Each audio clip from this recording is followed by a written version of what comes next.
Hey, I'm Ellis with The Verge at CES 2014, checking out the latest version of the VirtuX Omni. It has 40 capacitive sensors in its base to monitor my every step. Let's check it out. This is a really crazy experience. It almost feels like I'm inside a holodeck. Every step I'm taking is replicated on screen, and I can even run if I want to. VirtuX is saying that it's actually very analog in terms of how fast or how slow you can go. It's not like there are only 3 or 4 speeds you can go at. It all depends on how fast you're walking. This is absolutely a little bit nauseating, but also insanely compelling and futuristic.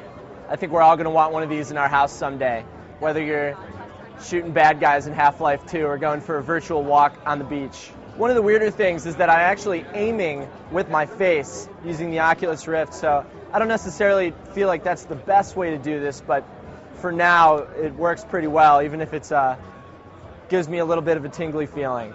Once you're inside it, I really have no idea which direction I'm actually facing in the real world. I feel like I'm totally jacked in.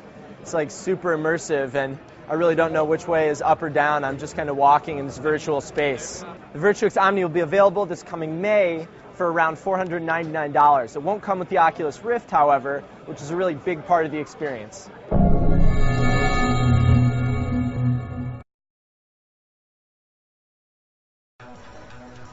The reason I'm going to subject myself to this is I'm genuinely interested to see if this makes me sim-sick or just motion-sick. Now, the interesting thing with the cyberspace game, for example, was that though I felt really, really motion-sick and I could feel it in my stomach, I didn't feel sim-sick.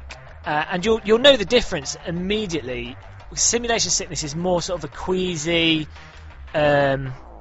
like a vertigo sickness feeling, whereas motion sickness is, well, I'm sure you've been on like a roundabout and been spun around and been disorientated.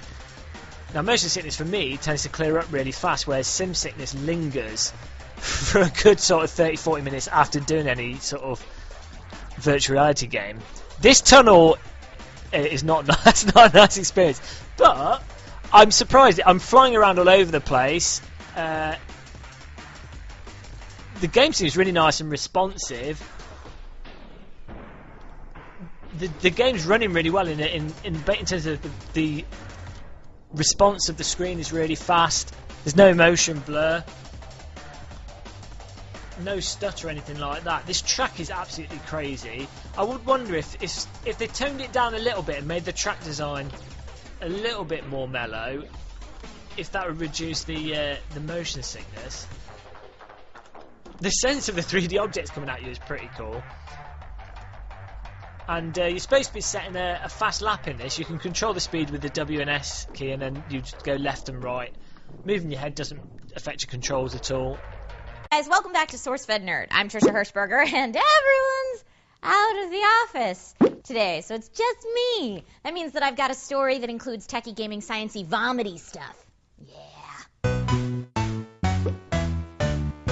Plenty of people out there who think virtual reality is the new frontier in gaming. Between the Oculus, Vive, Project Morpheus, OS VR, Gear VR, Cardboard, just about every major player is working on a headset to blow your mind and also make you look really stupid. Oh my god. Which would be the best video. Or put the fear of God in you. Hands! Don't look at my hands! Don't look at my hands! No, please, I know you had look! I'm not gonna look in the mirror! Or make you really, really sick. Yeah, I'm actually feeling worse now that I've taken it off.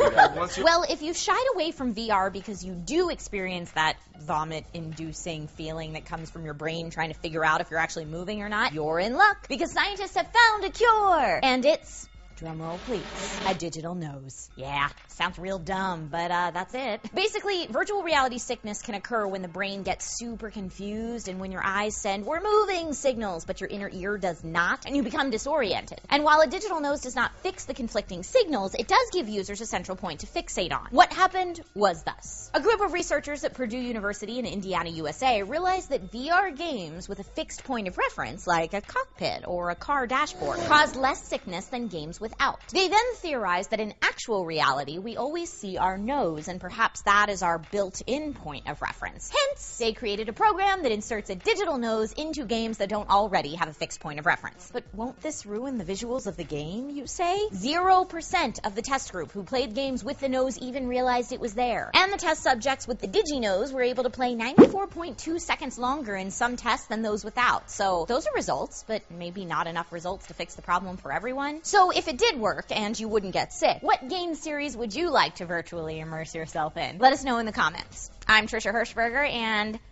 I'd like to run around a virtual high roller.